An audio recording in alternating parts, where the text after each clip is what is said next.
How's it going, everybody? Welcome to my office. We're gonna do a recap of 2 losses that we had today. So they're our first 2 losses of the week, and it's pretty uncharacteristic of us to have 2 losses in a single day. In a week, yeah, but in a day, that doesn't really happen often. So I want to take this time out to go over these trades. I always post the daily recap. You guys always see the winners, but I don't often post the losers just because there aren't as many, and the losers are usually pretty small losses. These are also small losses, but I figured I would start doing this thing where I can post our losses as well, so you guys can see and we can all learn from the losses together. Let's hop into it.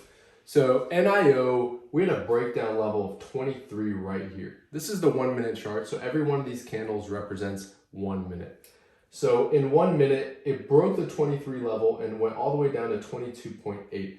That's about a 1% drop in a minute, greater than 1% actually, because it started right here at 23.12. So anyways, we wanted to get in at 23 for puts. However, it happened so quickly, I wasn't able to get my fill, but I really wanted to enter this trade. And so I actually did a market order right here at the bottom of this red candle. If you know anything about market orders, they're not always the best. They're not always the most forgiving. So I was willing to pay a little more for these contracts, and I definitely did. So I immediately was in the red as soon as this trade reversed. And then it came back down to the break-even point. I was actually slightly in the green right here, but I wasn't at a profit-taking point, and so I held the position. Anyways, it reversed on us, and we got out right here for a small loss. And in retrospect, what we should have done in this trade is not entering here. So after we didn't get a fill right here, we should not have entered right here. We should have waited for the retest of this 23 level, which it did, and then it rejected. So we should have entered right around this level as it began rejecting, but we didn't. We entered a little earlier. And then obviously it reversed on us. We got out at the right time for a small loss. It could have been a much bigger loss. You got to keep your losses small in this game. And so, yeah, this loss was small. The second trade, let me swipe over. The second trade was done on our small account challenge. The small account challenge is at about $1,000. And so every position we take is about a $50 position, usually less than 100, almost always less than 100. But this position, we bought 1 contract for about $54 and we lost about 15 bucks on it. So let's go over this one. I saw Wells Fargo consolidating right here. And as it began breaking out, I got into some calls. 1 contract, $50-ish.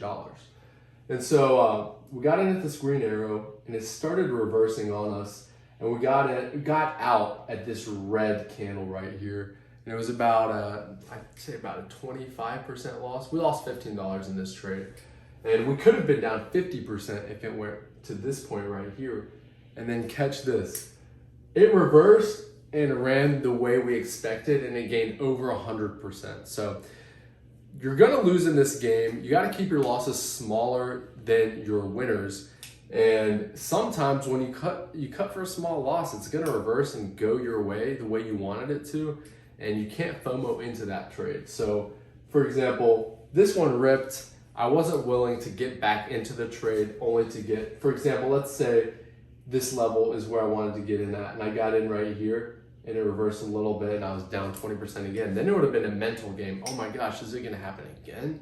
Am I gonna lose the same exact trade again? And it would have started messing with my mind, you know? So we didn't get back into this trade. Anyways, hope you guys enjoy these recaps of the losses as much as you do the recaps of the wins. If you do, give me a thumbs up, share it with somebody, and we'll see you guys next time.